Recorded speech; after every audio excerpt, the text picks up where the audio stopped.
Hi, Assalamu alaikum. I am Dr. Nizamuddin Qasmi. I am a sexual disorders and infertility specialist working here at Saira Healthcare and Hijama Center, Barabanki Uttar Pradesh. आज की इस video में हम बात करने वाले हैं मेल इनफर्टिलिटी से रिलेटेड एक बहुत ही ज़्यादा कॉमन प्रॉब्लम के बारे में। आजकल इसके पेशेंट बहुत ज़्यादा देखे जा रहे हैं, स्पेशली लाइफस्टाइल डिसऑर्डर्स की वजह से, लाइफस्टाइल मॉडिफिकेशन की वजह से, उल्टे सीधे खाने पीने की वजह से, सही टाइम पे सोना नहीं है ना। और इसी तरीके से बहुत जो हमारे एक्सटर्नल कॉजेज़ हैं वो कहीं ना कहीं इसके लिए बहुत ज़्यादा इम्पॉर्टेंट रखते हैं और उसकी वजह से फिर आगे चल करके उनमें इस तरह की प्रॉब्लम होती है। ख़ास तौर से एक परेशानी है जिसको हम लोग ओलिगोस्पर्मिया के नाम से जानते हैं। ओलिगोस्पर्मिया, इसमें होता क्या है बेसिकली कि स्पर्म काउंट जितने रिक्वायर्ड होते हैं आपकी वाइफ को कंसीव करने के लिए वो नॉर्मल रेंज से कम हो जाते हैं, है ना। कीड़ा में मनी के नाम से जाना जाता है यूनानी सिस्टम ऑफ मेडिसिन में। तो ये जो काउंट होता है ये कम हो जाता है, तो उसकी वजह से काफ़ी ज़्यादा परेशानी होती है और उनकी वाइफ कंसीव नहीं होती है। ये पूरा का पूरा जो केस होता है ये मेल इनफर्टिलिटी के तहत आता है और इसकी वजह से मेल इनफर्टिलिटी होती है। साथ में आज की इस वीडियो में और हम बात करने वाले हैं एक कंडीशन होती है जिसमें पस सेल्स जो हैं बहुत तेज़ी के साथ बढ़ जाते हैं, बहुत ज़्यादा पाए जाते हैं। तो अगर पस सेल बहुत ज़्यादा होते हैं तो इसकी वजह से भी बहुत मर्तबा ऐसा होता है कि इनफर्टिलिटी होती है और आपकी वाइफ कंसीव नहीं होती है। तो इन दोनों सूरतों में, इन दोनों कंडीशन में अगर आपको आपके अंदर ऐसी कंडीशन पाई जा रही है, अगर आप ओलिगोस्पर्मिया के पेशेंट हैं, कीड़े में मनी आपके अंदर कम पाए जा रहे हैं या फिर पस सेल्स बहुत ज़्यादा हो गए हैं, तो ऐसी सूरत में आपको क्या करना चाहिए। आज की इस वीडियो में हम बात करने वाले हैं एक ख़ास नुस्खे के बारे में जो हमारे एक्सपीरियंस पर बेस्ड है और काफ़ी अच्छा नुस्खा है ये। कुछ सिंगल ड्रग जो है, सिंगल इंग्रेडिएंट जो है यूनानी सिस्टम ऑफ मेडिसिन की, उनके बारे में हम आपको बताएंगे। अगर आप इसको जो है सिर्फ 1 महीने तक भी इस्तेमाल कर लेंगे तो इंशाल्लाह आपका जो स्पर्म काउंट है वो नॉर्मल हो जाएगा। सिर्फ एक सिंगल इंग्रेडिएंट ऐसा है कि जो पसल्स के लिए हम आपको बताएंगे, अगर आप उसको 1 महीने तक भी यूज़ कर लेंगे तो आपके पसल्स जो है वो ख़त्म हो जाएंगे और जितना भी पसल्स आपके अंदर पाया जा रहा है आपके सीमेन एनालिसिस में वो बिल्कुल कम हो जाएगा, नॉर्मल रेंज में आ जाएगा, नॉर्मल हो जाएगा। तो देखिए, ये बहुत सारी चीज़ों पे डिपेंड करता है। आपका जो ओलिगोस्पर्मिया है या फिर एज़ोस्पर्मिया है, ये कंडीशन ऐसी होती हैं कि आपके अंदर के कॉजेज़ क्या हैं, फैक्टर्स क्या हैं, असबाब क्या हैं, किस वजह से आपके अंदर ये परेशानी हो रही है, इसको जड़ से जानना और इसका प्रॉपर डायग्नोसिस बनाना ये बहुत इम्पॉर्टेंट होता है। लेकिन आप लोगों में से बहुत सारे लोग ऐसे होते हैं जो बार-बार ये रिक्वेस्ट करते हैं कि हमें कोई नुस्खा बता दीजिए, हमें कोई मेडिसिन बता दीजिए जो हम यूज़ कर लें और हमारा स्पर्म काउंट नॉर्मल हो जाए। बहुत सारे केसेस में ये ऐसा मुमकिन भी होता है कि सिर्फ नुस्खे के इस्तेमाल करने से ही उनका जो स्पर्म काउंट है वो बढ़ जाता है और वो नॉर्मल हो भी जाता है। लेकिन ट्रीटमेंट का जो उसूल है, उसूल इलाज जो है, उसको जब तक फॉलो नहीं किया जाता है तो एक कॉन्फिडेंस डेवलप नहीं होता है। जो लाइन ऑफ ट्रीटमेंट है जब तक आप उसको फॉलो नहीं करेंगे तो फ़ायदा हो जाना एक अलग चीज़ होती है। फ़ायदा तो लोगों को किसी भी चीज़ से हो जाया करता है, अल्लाह को शिफा देनी है, वो एक ज़रिया बन जाएगा, कुछ भी किसी भी तरीके से शिफा अल्लाह दे देगा।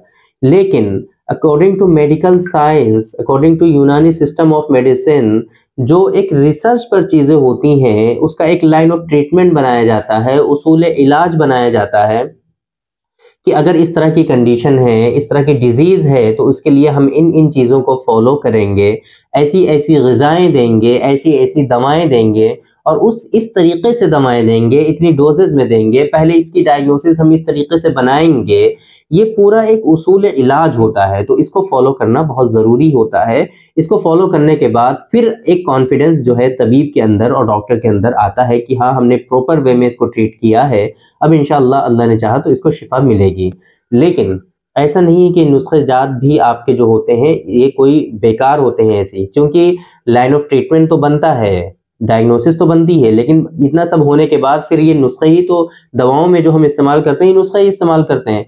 तो आप डायरेक्टली ये नुस्खे भी इस्तेमाल कर सकते हैं, लेकिन बेहतर ये है कि जो पूरा लाइन ऑफ ट्रीटमेंट है, पूरा उसूल इलाज है, उसको फॉलो करने के बाद नुस्खे जब इस्तेमाल किए जाते हैं तो परफेक्ट रिजल्ट आते हैं। और ये फिर इसमें ये भी कंफर्म हो जाता है कि ये नुस्खा आपको इस्तेमाल करना भी है कि नहीं करना है। अभी तो बिल्कुल ब्लैंक होते हैं हम लोग, और ये आपको बताया जाता है, आप लोग इस्तेमाल भी करते हो, कुछ लोगों को फायदे भी होते हैं, ऐसा नहीं कि फायदा नहीं होता, फायदा भी होता है।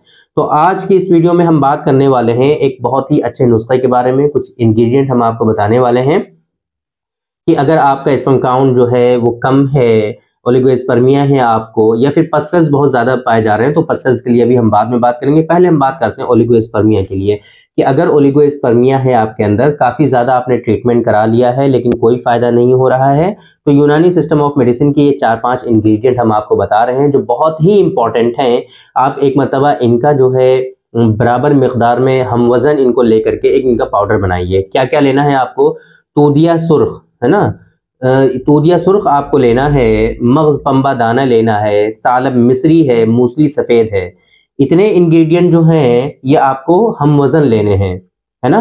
तूदिया सुर्ख, मगज़ पंबा दाना, तालब मिस्री और मूसली सफ़ेद, इन इंग्रेडिएंट को बराबर और हम वज़न लीजिए। इतना जितना वज़न इनका सबका मिला करके बनेगा, उतने ही वज़न में आपको जो है इसबगोल जो होता है ना, इसबगोल की भूसी या इसबगोल का छिलका, आप वो लेकर के इसके बराबर फिर आपको खीर बनानी है, और इनको खीर की फॉर्म में आपको 1 महीने तक खाना है आपको, है ना।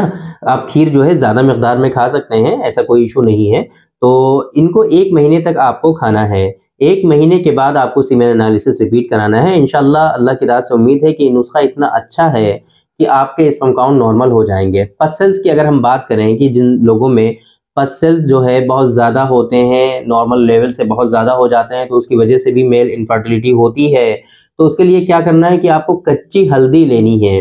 कच्ची हल्दी को लेकर के खुश्क कर लीजिए और उसका पाउडर बना लीजिए आप, और 2-2 ग्राम पाउडर कच्ची हल्दी का सुबह शाम दोनों टाइम लीजिए। विद इन मंथ इंशाल्लाह आपके जो पसल्स होते हैं बिल्कुल ख़त्म हो जाते हैं, बिल्कुल नॉर्मल लेवल पे आ जाते हैं, या बिल्कुल ख़त्म ही हो जाते हैं। तो ये जो है पसल्स, ये भी इन्फेक्शन की अलामत होती है, इन्फेक्शन की वजह से ही होता है ये। तो पसल्स के लिए जो हल्दी, कच्ची हल्दी लीजिए, उसको खुश्क करके पाउडर बनाइए और 2-2 ग्राम सुबह शाम आप इसका इस्तेमाल करिए। लेकिन इसमें एक चीज़ बहुत इंपॉर्टेंट है, उसका आप ख़ास ख्याल रखिए कि आपके यहाँ जो पंसारी होते हैं ना, जो पिसी पिसाई आपको हल्दी दे देंगे कि आप हल्दी का पाउडर लीजिए, वो आपको हरगिज़ नहीं यूज़ करना है, वो आपको नुकसान करेगा। ये जो हमने बताया ना, कच्ची हल्दी लेकर के खुश्क करिए, खुद से उसको पिसवाइए आप, ये इंपॉर्टेंट है। यही आपको यूज़ करना है, आपको वहाँ से लेकर के नहीं यूज़ करना है, ठीक है। तो उम्मीद करते हैं कि आज के इस वीडियो में आप लोगों ने जाना हमारे एक ख़ास नुस्खे के बारे में, कैसे उसको प्रिपेयर करते हैं और उसके क्या बेनिफिट्स हैं, कैसे आप इसको यूज़ कर सकते हैं, ये सारी चीज़ें हमने डिस्कस कर ली हैं। बाकी मेल इनफर्टिलिटी या फीमेल इनफर्टिलिटी का जो ट्रीटमेंट हमने देखा है यूनानी सिस्टम ऑफ मेडिसिन में, ऐसा कॉन्सेप्ट, ऐसा ट्रीटमेंट हमने किसी और पैथी में नहीं देखा है। बस फ़र्क ये है कि यूनानी के जो हकीम लोग हैं, यूनानी के जो डॉक्टर्स हैं, वो इसमें प्रैक्टिस नहीं करते हैं, इस वजह से ये थोड़ा पैथी दबी हुई है। बाकी ऐसा नहीं है कि इसमें इलाज नहीं, बहुत ही अच्छा मुनासिब इलाज जो है वो यूनानी सिस्टम ऑफ मेडिसिन में है, बट इसको फॉलो करने वाले लोग बहुत कम हैं, इस वजह से ये पैथी जो है दबी हुई है। अगर आपको इस तरह की परेशानी है तो मैं आपको खुफिया राज बताता हूँ कि बिल्कुल ना घबराएं, बिल्कुल परेशान ना हो, सिर्फ और सिर्फ यूनानी सिस्टम ऑफ मेडिसिन में आप थोड़ा सा टाइम दीजिए, आपको इंशाल्लाह प्रॉपर रिजल्ट्स मिलेंगे। कल की वीडियो में हम इंशाल्लाह आपसे बात करेंगे कुछ हमारे पेशेंट्स के बारे में कि 1 महीने में उनका इम्प्रूवमेंट कितना ज़्यादा हुआ, वो रिपोर्ट भी आपको शेयर करेंगे। तो कल की वीडियो के लिए आप बने रहिए और हमारे चैनल को ज़रूर सब्सक्राइब करिए ताकि ये सारी वीडियोस आपको जो है मिलती रहें। तो थैंक यू वेरी मच, बहुत बहुत शुक्रिया आपका। आज के इस वीडियो में इतना ही, इंशाल्लाह कल फिर मुलाकात होगी आपसे एक दूसरी वीडियो में, हम डिस्कस करेंगे आपसे एक दूसरे टॉपिक पर। तब तक के लिए आप हमें इजाज़त दीजिए। अस्सलामु अलैकुम।